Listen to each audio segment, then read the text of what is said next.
యువమోర్చా ఈ తరం యువతరానికి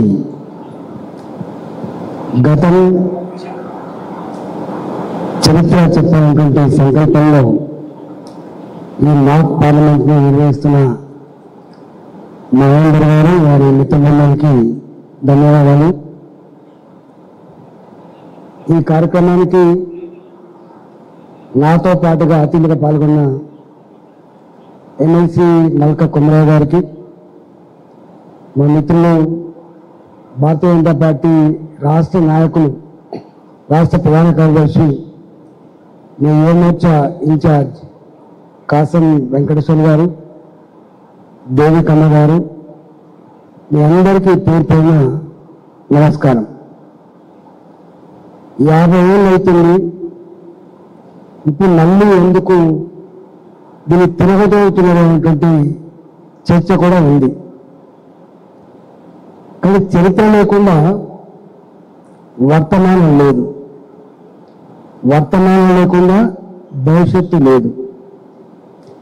నాకు తెలిసి మీరంతా చరిత్ర మీద ఆధారపడి మాత్రమే ఓ హిట్లర్ అంట, నియంతట, ముసోలిని అంట, ఓ నియంత అట, ఇందిరాగాంధీ అంట ఒక ఎమర్జెన్సీ చీకటి అధ్యాయాన్ని భారత ప్రధానికంగా నెట్టిందట.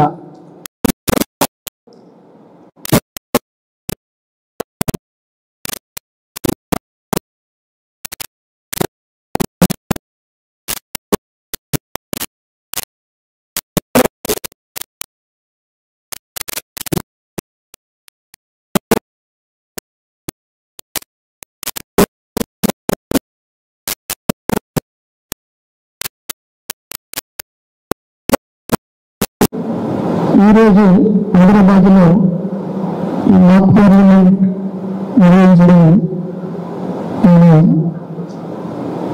ఆల్ ఓవర్ ఇండియాలో కూడా అన్ని స్టేట్లో కూడా జరుగుతుంది. అందులో తెలంగాణలో మన మహేంద్ర గారి నాయకత్వంలో యువమోర్చా స్టేట్ యూనిట్ ఈ ప్రోగ్రాంను హైదరాబాద్లో ఇంత సక్సెస్ఫుల్గా చేసినందుకు అనేక పరిణామాలు కావచ్చు. అవన్నీ చదువుతూ ఉంటే ఒళ్ళు జల్దరిస్తూ ఉంటుంది. ఇప్పటికీ మనం ఇవాళ అనుభవిస్తున్న ఈ స్వతంత్ర ఫలాలు ఊరికే వచ్చింది కాదు. ఒక మానవుడు అంటే ఒక తత్వవేత్త అంటాడు, అడగకుండా వచ్చేది నీళ్ళ లాంటిది, అడిగితే వచ్చేది పాల లాంటిది, పోరాటం ద్వారా వచ్చేది రక్తం లాంటిది అంటాడు. భారతదేశానికి మన స్వతంత్రం పోరాటం ద్వారా వచ్చింది, రక్త తర్పణాల ద్వారా వచ్చింది, త్యాగాల పునాదిని ఏర్పడి తప్ప ఏదో బతలాడుకుంటే వచ్చిన స్వతంత్రం కాదని మీకు అర్థమవుతుంది. దానిలో అహింసా ఉద్యమాలు కావచ్చు, మీలాంటి యువకుల చెంప కొడితే రెండవ చెంప చెల్లు నడిపించాలన్నటువంటి చైతన్యం కావచ్చు, అనేక రకాల ఉద్యమాలకు శ్రీకారం చుట్టింది. అందులో మనం పదే పదే ప్రస్తావించుకునే ఒక అంశం ఉన్నది. భగత్ సింగ్ గురించి, రాజగురు, సుఖ్దేవ్, ఆజాద్, చంద్రశేఖర్ లాంటి వాళ్ళ పిల్లల చరిత్ర కూడా మనం చదువుకుంటూ ఉంటాం. రేపటి ఆ విద్యార్థులకి, ఇవాటి యువతకి, రేపటి యువతకు కూడా, రేపటి విద్యార్థి లోకానికి కూడా అదొక స్ఫూర్తి ప్రదాతకమైనటువంటి అంశం. అది అనేక ఉద్యమాలు జరిగినాయి. దాంట్లో ఒక ఉద్యమం జలియన్వాలా బాగ్. జలియన్వాలా బాగ్ పంజాబ్లో మాకు స్వతంత్రం కావాలని చెప్పి ప్రజాస్వామ్యబద్ధంగా ఒక గొప్ప సభ ఏర్పాటు చేసుకుంటే ఆ సభ మీద జనరల్ డయర్ ఫైరింగ్ ఆర్డర్ ఇచ్చి కొన్ని వందల మంది భారత మాత బుద్ధి బిడ్డల్ని కాల్చి చంపడం జరిగింది. అది చుట్టూ పారుగా ఉంటే మీరు కూడా ఇప్పుడు చూడొచ్చు. రెండో గౌరవాలు ఉంటాయి. బయటికి పోలేక చాలా మంది బావిలో బుద్ధులు కూడా చనిపోయినట్టు చెప్పి మనం చూస్తాం. అప్పుడు తెల్లవారే ఆ జలియన్వాలా బాగ్ అక్కడ తడిసిన మట్టి రక్తంతో కలిసిన మట్టిని పిడికల మట్టిని తీసుకొని భగత్ సింగ్ ప్రమాణం చేస్తాడు. అప్పుడు ఆయన వయసు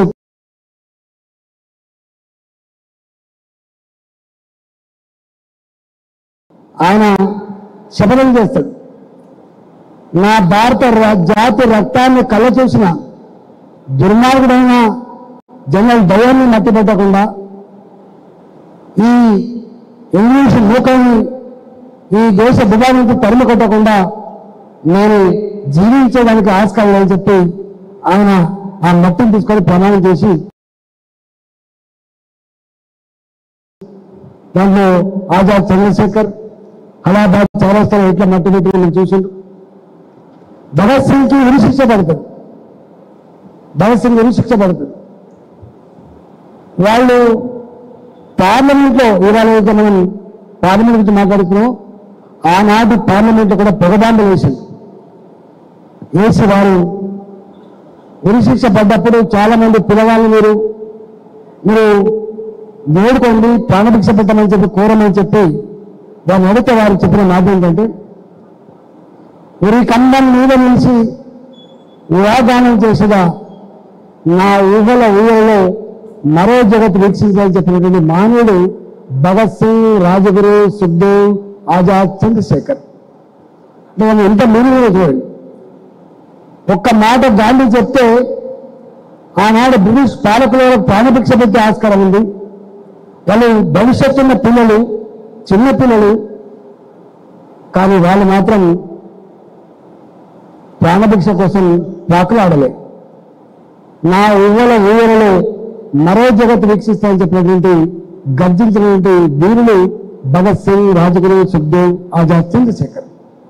అంటే గంట త్యాగాల పునాల మీద ఏర్పడ్డ ఈ భారత స్వతంత్రం, దానికోసం నిర్వచించిన, దానికోసం రాసుకునేటువంటి భారత రాజ్యాంగం. మనకు తెలుసు ప్రపంచంలో ఇంత రాతపూర్వకమైన, ఇంత డీటెయిల్డ్గా ప్రతి అంశాన్ని కూడా దాంట్లో పూర్తి చేసి కులాలతో, మతాలతో, భాషలతో, సంస్కృతులతో, వైవిధ్యాలతో ఉన్న దేశం నా దేశం. నా దేశం అనేక అంతరాలతో కూడుకున్న దేశం.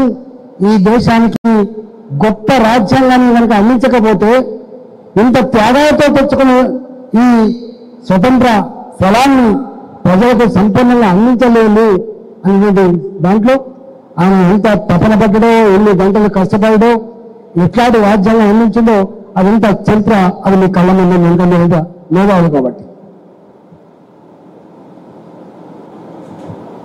ఒక్కొక్క క్లాస్, ఒక్కొక్క యాక్ట్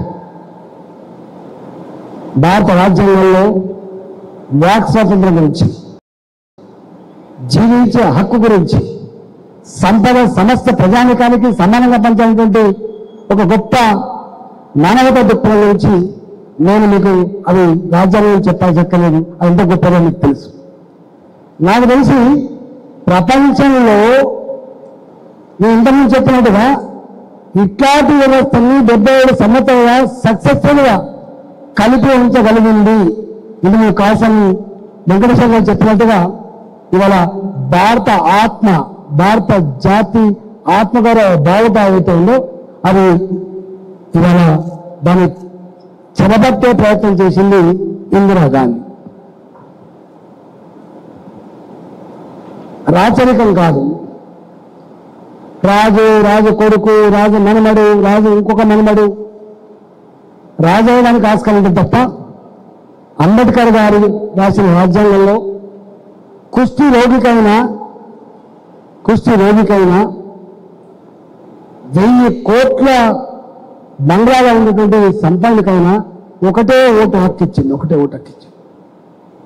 వార్డు మెంబర్ అయినా, పార్లమెంట్ సభ్యుడైనా ఆ ప్రజల ఓటు హక్కుతో మాత్రమే వార్డు మెంబర్ పదవి కావచ్చు, అది సర్పంచ్ పదవి కావచ్చు, ఎంపీటీసీ కావచ్చు, జెడ్పీటీసీ కావచ్చు, మీకు ఎమ్మెల్యే కావచ్చు, ఎమ్మెల్సీ కావచ్చు, అది ఎంపీ కావచ్చు, ఆ పదవి వచ్చే ఆస్కారం ఉంటుంది. చరిత్ర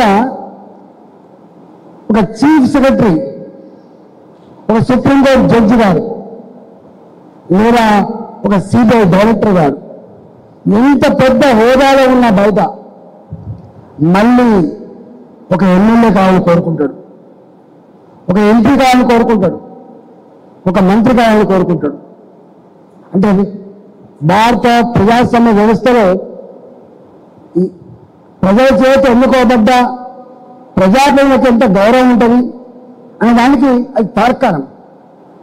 మీరు ఎన్ని చేసిన సుప్రీంకోర్టు జడ్జి, చీఫ్ జస్టిస్ కావచ్చు, సిబిఐ డైరెక్టర్ కావచ్చు, డీజీపీ కావచ్చు, చీఫ్ సెక్రటరీ కావచ్చు, క్యాబినెట్ సెక్రటరీ కావచ్చు, కానీ మళ్ళీ అవకాశం వస్తే ప్రజాప్రతినిధి కావాలని కోరుకుంటారు. దాని గొప్పతనం గది. అందువల్ల ఇందిరాగాంధీ గారికి కూడా రాజ్యాంగబద్ధంగా ప్రజలు ఓటు వేస్తే సంక్రమించబడ్డ ప్రధానమంత్రి పదవి తప్ప వాళ్ళ నాన్న గిఫ్ట్గా వారసత్వం వచ్చిన పదవి కావాల విషయం మర్చిపోయిందని మర్చిపోయి ఇవాళ ఆనాడు ఇంతకుముందు వారు చెప్పినట్టుగా 1975 జూన్ 20వ తారీఖు నాడు మనకు చీకటి రోజుని మొత్తం రాజ్యాంగాన్ని సస్పెండ్ చేసి ఎమర్జెన్సీని విధించిన విషయం మీకు తెలుసు. మీరు అక్కడ ఎగ్జిబిషన్లో చూసి వచ్చారు, ఎగ్జిబిషన్లో కొన్ని విషయాలు చూసి వచ్చారు. ఆనాడు టీవీల్లో సెల్ ఫోన్ వ్యవస్థ లేదు, ఒకటి ఆల్ ఇండియా రేడియో, రెండోది వార్తాపత్రికలు. ఆ వార్తాపత్రికలలో ఎడిటోరియల్ పేజ్ ఉండదు, స్వేచ్ఛగా ఆర్టికల్ రాసే ఆస్కారం లేదు. ప్రభుత్వానికి వ్యతిరేకంగా ఏమన్నా మాట్లాడితే దానికి బ్యాన్ తప్ప, నల్లటి రాతితో బ్యాన్ చేస్తే తప్ప ప్రజలకు తెలిసే ఆస్కారం లేదు. ఒకవేళ ఎవరన్నా ధిక్కరించి మాట్లాడే ప్రయత్నం చేసినా, ప్రచురించే ప్రయత్నం చేసినా, ఓ కరపత్రం కొట్టి పంచే ప్రయత్నం చేసినా కూడా రాత్రికి రాత్రి ఆ మనిషి మాయమైపోతాడు. మొత్తం ఈ దేశాన్ని జైలుగా మార్చిన దుర్మార్గురాలు ఆనాడు మన దేశ ప్రధానమంత్రి చెప్పిన ఇందిరాగాంధీ గారు. మనిషిని అరెస్ట్ చేస్తే అడిగే దిక్కు లేదు, ఎక్కడ పెట్టుకున్నారో తెలుసుకునేటువంటి ఆస్కారం లేదు, ఎక్కడ అడ్డం ఎక్కడ చంపేసిందో, ఎక్కడ కాల్ చేసిందో, ఎక్కడ న్యాయం చేసిందో అడిగే ఆస్కారం లేదు. ఇవాళ ఎవరినైనా అరెస్ట్ చేస్తే కోర్టు మెట్లకి ఏబిఎస్ కార్పొరేట్ పిటిషన్ ఇస్తాం. అయ్యా నా వల్ల అరెస్ట్ చేసిండు, ఎక్కడ పెట్టిందో చెప్తానంటే వెంటనే కోర్టు ఆదేశం ఇస్తుంది, ఓ 24 hours, ఒక 48 hours ఇది తీసుకొచ్చి ప్రొడ్యూస్ చేయమని చెప్పి. కానీ ఆనాడు అవన్నీ లేవు. అక్కడ చూస్తా ఉంటే మహేందర్ అంటున్నాడు, అన్నా నేను యువకులం కాబట్టి నా యువత మీద జరిగిన దాడి దృశ్యాలు కల్పిద్దామని చెప్తున్నాడు. ఆనాడు కాన్సన్ట్రేటెడ్ క్యాంపులు పెట్టింది. కాన్సన్ట్రేటెడ్ క్యాంపులు పెట్రోల్ పోసి తగలబెట్టుడు, సూర్యులతో కొట్టుడు, బోళ్లతో కట్ చేసి దాని మీద కారం చల్లడు, సీసా ట్రీట్మెంట్ అని చెప్పి సీసా ట్రీట్మెంట్ ఇచ్చుడు. ఒక్క మాట చెప్పాలంటే నరరూప రాక్షసులాగా ఏ చట్టం, ఏ న్యాయం ప్రజలను కాపాడడం కోసం ఈ రాజ్యాంగం మనకు అందించిందో ఇవాళ ఆ చట్టం చట్టబడులైపోయి ఇవాళ ఎన్ని రకాల దుర్మార్గాలు ఆనాడు వచ్చేసి దాన్ని చెప్తే ఇప్పుడు ఒడిసేది కాదు, గంట తరబడి చెప్పినా కూడా ఒడిసేది కాదు. ఒక గంట దుర్మార్గం. చివరికి ఫ్యామిలీ ప్లానింగ్ అంటే చిన్న పిల్లలు, కొమరా గారు కొంచెం నాకన్నా పెద్ద కావచ్చు, కానీ చిన్న పిల్లలు మేము 6th క్లాస్ 7th క్లాస్ చదువుతున్న పిల్లలు, 6th క్లాస్ చదువుతున్న పిల్లలు ఎక్కడ చూసిన హాస్పిటల్ కాడ తీసుకురావాలి, కట్ చేయాలి, ఆపరేషన్ చేయాలి పిల్లలు పుట్టకుండా. జనరల్గా తన ఇష్టాయిష్టాలని ఆధారపడుతుంది. కానీ మొత్తం దేశం మొత్తం కుటుంబ నియంత్రణ ఆపరేషన్లు కూడా బలవంతంగా చేసి ఆనాడు ప్రజల్ని హింసించిన చరిత్ర ఇప్పటికీ చాలా మంది ప్రజలు చెప్తా ఉంటారు. ఆనాడు ఆ దుర్మార్గాల గురించి, ఆ చీకటి రోజుల గురించి, దౌర్జన్యాల గురించి చెప్తే ఇవాళ కాంగ్రెస్ పార్టీ దేశంలో మళ్ళీ బతకద్దు. కానీ ప్రజలు షార్ట్ సైట్ ఉన్న వాళ్ళు కాబట్టి కొన్నింటిని ఏదైనా మర్చిపోతారు కాబట్టి మనం ఇంకా ఎక్కడో పోతున్నా తీయాలంటే బాగా ఉంటుంది కాబట్టి బతికి బట్టబడుతుంది. లేకపోతే అలాంటి పార్టీ ఈ దేశాన్ని పాలించడానికి నైతిక హక్కు లేదు. రెండవది, ఇవాళ కాంగ్రెస్ పార్టీ ఈ మధ్య మీరు చూస్తుండొచ్చు, మొన్న పార్లమెంట్లో సమాధానం పుస్తకాన్ని పట్టుకొని వస్తుంది, భారత రాజ్యాంగ ప్రతి పట్టుకొని వస్తుంది.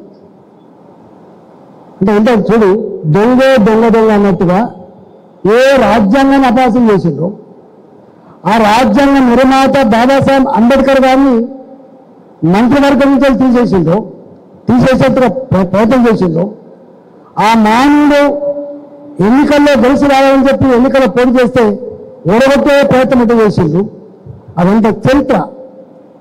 అంబేద్కర్ని ఓడగొట్టే ప్రయత్నం చేసిండు, అంబేద్కర్ని మంత్రివర్గంతో ఓడగొట్టిండ్రు, అంబేద్కర్ గారు పరిపాలన లేకుండా నిషేధించిండు. ఒక మాట చెప్పాలంటే అంబేద్కర్ రాజ్యాంగాన్ని చెరబట్టిండు. అలాంటి దుర్మార్గ పార్టీ మళ్ళీ ఇవాళ పార్లమెంట్లో శుద్ధ పూసల్లాగా ఆ పత్రం పట్టుకొని వస్తారు. అందువల్ల మళ్ళీ ఈ తరానికి మరోసారి ఈ భారత రాజ్యాంగం పట్ల దాని అమలు పట్ల ఇవాళ చెప్పాల్సిన బాధ్యత ఉంది. కాబట్టి భారతీయ జనతా పార్టీ ఇవాళ ఈ పిలుపునిచ్చింది. కాబట్టి ఈ పిలుపులో మీరందరూ కూడా భాగం పంచుకొని ఆనాటి దుర్మార్గాలు ఇవాళ భారత పార్లమెంటరీ వ్యవస్థ జరుగుతున్న తీర్పులను మీరు కూలంకుషంగా చర్చించాలని చెప్పి నేను కోరుతా ఉన్నా. అధికార పక్షం నా దృష్టిలో ప్రజాస్వామ్యం బయటవెళ్ళాలంటే అధికార పక్షం ఎంత స్ట్రాంగ్గా ఉందో ప్రతిపక్షం కూడా అంత స్ట్రాంగ్గా ఉండాలి. ప్రతిపక్షం అనేది ప్రజల పక్షాన ఉండాలి. అధికారంలో ప్రభుత్వాలు తన బాధ్యత మర్చిపోయి ప్రజల క్షేమాన్ని మర్చిపోయి కనుక వ్యవహరిస్తే దాన్ని గుర్తు చేయాల్సిన బాధ్యత, అమలు కోసం ప్రయత్నం చేసే బాధ్యత ప్రతిపక్ష పార్టీలో ఉంటుంది. కానీ వాళ్ళ బాధ అనిపించే అంశం మనం చూస్తా ఉన్నాం. ఇవాల్టి కాంగ్రెస్ పార్టీ ప్రతిపక్ష పార్టీ పాత్ర కంటే కూడా భారత జాతి గౌరవాన్ని, భారత రాజ్యాంగాన్ని, భారత ప్రజానికాన్ని అపహాస్యం చేసే ప్రయత్నం చేస్తున్నదానికి అనేక ఉదంతాలు. అలా ఒకటే ఉదంతం, అమెరికా గడ్డ మీద పోతాడు. భారత ప్రజాస్వామ్యం గురించి, భారత రాజ్యాంగం గురించి తిరిగి మాట్లాడుతారు. ఇవన్నీ అంతా ఉన్నా 50 సంవత్సరాల పైబడి పాలించిన పార్టీ కాంగ్రెస్ పార్టీ. అలాంటి పార్టీ ఇవాళ 11 ఏళ్ళు మోడీ గారి పరిపాలన, అంతకుముందు వాజ్పేయి గారి పరిపాలన. మీరు వాళ్ళు చూడండి, వాజ్పేయి గారి ఆధ్వర్యంలో ఏ రిఫార్మ్స్ వచ్చినాయి, మోడీ గారి పరిపాలనలో ఏ రిఫార్మ్స్ వచ్చినాయి, దాని జైలుకు పోను. కానీ ఒక్కటి మాత్రం సత్యం ఏంటంటే 11 సంవత్సరాల మోడీ గారి పరిపాలనలో ఒక 4 మాత్రం భారతీయ జాతి సంతరించుకున్నది. ఒకటి, భారతదేశం ఎప్పుడు కూడా థర్డ్ వరల్డ్ కంట్రీ, పేద దేశం అనే ఫీలింగ్ ఉంది. కొమరావు గారు చదువుకున్నప్పుడు, నేను చదువుకున్నప్పుడు నా స్కూళ్ళల్లో అమెరికా నుంచి వచ్చిన మొక్కజొన్న గడక డాళ్లతో మాకు గవర్నమెంట్ స్కూల్లో వండి పెట్టేది, గోధుమ రవ్వతో మాకు వండి పెట్టేది. అంటే ఆనాడు భారత దేశం అంటే థర్డ్ వరల్డ్ కంట్రీ, పేద దేశం అనే భావన ఉంది. కానీ మోడీ గారు వచ్చిన తర్వాత ఇవాళ ఎక్కడ కూడా ఏషియన్ డెవలప్మెంట్ బ్యాంకు ఆంక్షలు, వరల్డ్ బ్యాంకు దగ్గర తాకట్టు లేదు.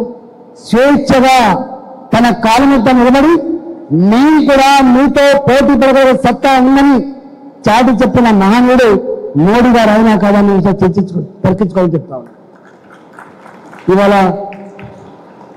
ఎక్కడ ఉంటుంది, ఎక్కడైతుంది ఇన్ఫ్రాస్ట్రక్చర్లో అవన్నీ మీరు నిత్యం చేస్తారు, ఆర్థిక పరిపుష్టిలో చేస్తారు. పేద ప్రజానికానికి గూడు కట్టించడంలో, కడుపున్న బోధపడంలో, వాళ్ళ ఆత్మగౌరవాన్ని పెంచే టాయిలెట్ కట్టించడంలో, వాళ్ళకు హక్కులు కలిగించడంలో ఎంత గొప్పగా ఉందో నేను మీకు చెప్పాల్సి అక్కర్లేదు. ఇది మీ కళ్ళ ముందు కనబడుతున్న సత్యం అది. కాబట్టి పాలకులు గొప్పగా ఉంటాయి, నడిపే సాగు గొప్పగా ఉంటాయి. ఒక చీకటి అధ్యాయాన్ని చూపించింది ఇందిరాగాంధీ, ఒక గొప్ప వెంకట సమాజాన్ని చూపించింది నరేంద్ర మోడీ గారు. గుర్తుపెట్టుకోండి, నరేంద్ర మోడీ గారు. నేను అడుగుతానన్నా, ఒకప్పుడు ఇండియా అని చెప్పడం సిగ్గుపడేది. అమెరికా గొప్పది, జర్మనీ, యూరోప్ గొప్పది, లండన్ గొప్పది. నో, భారత సగటు పౌరుడు ప్రపంచంలో ఎక్కడున్నా ఆమె ఇండియా అని చెప్పి గల్లెదురే చెప్తున్నటువంటి ఆత్మగౌరవ భావితాన్ని పెంచిన మహనీయుడు నరేంద్ర మోడీ గారి వాళ్ళు. కాబట్టి మీరు అటువైపు ఇటువైపు టైం ఏంటంటే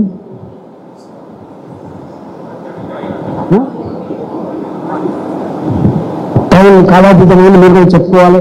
ఇది ఒడిసేది కాదు. కానీ ఒక్కటి మాత్రం సత్యం, ఇవాళ మోడీ గారు ప్రపంచంలో నంబర్ 1 దేశంగా రావాలని చెప్పి కలగంటున్నాడు. దానికి కారణం ప్రపంచంలో ఎక్కడ లేనంత గొప్ప యువశక్తి భారతదేశం మాత్రమే. గుర్తుపెట్టుకోండి, ప్రపంచంలో జనాభాలో మనకంటే కొంచెం ముందున్నటువంటి చైనా అది వృద్ధ దేశం అయిపోతుంది. ప్రపంచంలో ఇవాళ యంగ్ జనరేషన్లో ఉన్న దేశం భారతదేశం మాత్రమే. మానవ సంపద కలిగిన దేశం రిచెస్ట్ కంట్రీలో ఎదగడానికి ఆస్కారం ఉంటుంది. ఆ మానవ సంపద జ్ఞానవంతంగా ఉండాలి, ఆ మానవ సంపద ఆరోగ్యవంతంగా ఉండాలి, ఆ మానవ సంపద దేశ పురోగతిలో బ్యాలెన్స్ కావాలని ఇవాళ ఎన్ని స్టార్టప్లు ఉన్నాయి, ఎంత రీసెర్చ్ జరుగుతా ఉంది, దాన్ని ఎంత ఇన్వెస్ట్ చేస్తా ఉంది. ఇవాళ యువత ఇన్వాల్వ్మెంట్ కోసం ఎంత గొప్పగా ప్రోత్సహిస్తుందని చూస్తాం. కాబట్టి డెఫినెట్ గా 11వ ఆర్థిక వ్యవస్థ ఉన్న భారత్ 4వ ఆర్థిక వ్యవస్థగా, రేపు 7వ ఆర్థిక వ్యవస్థగా, రేపు 1వ ఆర్థిక వ్యవస్థ ఎదగబోతుంది. ఎదగడంలో ఎట్టి పరిస్థితులు కూడా మనం చూస్తాం. చరిత్రలో ఒకనాడు సూర్యుడు అస్తమించిన సామ్రాజ్యం బ్రిటన్, ఇవాళ ఉందా? అది ఇవాళ లేదు. ఎప్పుడు గుళ్ళు తేలితే బొల్లు మునితే అంటారు. ఇవాళ మనం చూస్తాం, కోటలు మన కళ్ళ ముందే పోతాయి, చిన్న చిన్న వాళ్ళు కూడా పెద్దలు అవుతారు. భారతదేశం కూడా ఒకనాడు తెలుగు దేశమే కావచ్చు, థర్డ్ వరల్డ్ కంట్రీ కావచ్చు. కానీ మోడీ గారి నాయకత్వంలో 2047 we are marching towards Viksit Bharat today. ఇవాళ మనం 2047 స్వతంత్రం సిద్ధించే 100 సంవత్సర సందర్భంగా మనం అటువైపు మార్చేబోతున్నాం. దాంట్లో మీరందరూ కూడా ఈ దేశ పురోగతిలో గొప్పగా భాగం పంచుకోవాలని చెప్పి మనస్ఫూర్తిగా కోరుకుంటూ చివరగా మీ అందరికీ ఒకటే విజ్ఞప్తి చేస్తున్నాం. రాజకీయాలంటే రాజకీయ నాయకులు అంటే వాళ్ళు దోచుకునే వాళ్ళు కాదు. రాజకీయ నాయకులు అంటే సమస్య సృష్టించే వాళ్ళు కావద్దు. రాజకీయ నాయకులు అంటే సమస్యల పరిష్కారం కోసం ప్రయత్నం చేసే సోషల్ సైంటిస్ట్. నేను చాలాసార్లు చెప్తా, డాక్టర్ విఫలమైతే మనిషికి మాత్రమే నష్టం జరుగుతుంది, పేషెంట్కి మాత్రమే నష్టం జరుగుతుంది. ఒక ఇండియన్ క్వాలిటీ లేకపోతే, మెరిట్ లేకపోతే ఒక బ్రిడ్జ్ కోలుకోవాల్సి ఉంటుంది. కానీ పొలిటికల్ లీడర్ కనుక మెరిట్ లేకపోతే, పొలిటికల్ లీడర్ కనుక గొప్పవాడు కాకపోతే సమాజం కూలిపోయే ఆస్కారం ఉంటుంది. సమాజం కూలిపోయే ఆస్కారం. ఎందుకంటే పొలిటికల్ లీడర్, పొలిటికల్ పార్టీ తప్పకుండా ఇవాళ ఏ సాఫ్ట్వేర్ అని చెప్పి నేను పరిగెత్తాను, ఎంత సాఫ్ట్వేర్లో పరిగెత్తినా, ఎంత క్యారియర్ ఓరియంటేషన్లో ఉన్నప్పుడు కూడా దేశ రాజకీయాల్లో కూడా విద్యార్థులు కానీ యువత కానీ భాగం పంచుకోవాలి, ప్రయాక్టివ్గా ఉండాలి, పాజిటివ్గా ఉండాలి. ఈ దేశాన్ని ముందుకు మీ వంతు కర్తవ్యాన్ని కూడా పోషించాలని చెప్పి అలాంటి రాజకీయ నాయకులు తయారు కావాలని చెప్పి మనస్ఫూర్తిగా కోరుకుంటూ మీ అవకాశం ఇస్తే అందరూ కూడా ధన్యవాదాలు తెలుసుకున్నా. భారత్ మాతాకి, భారత్ మాతాకి.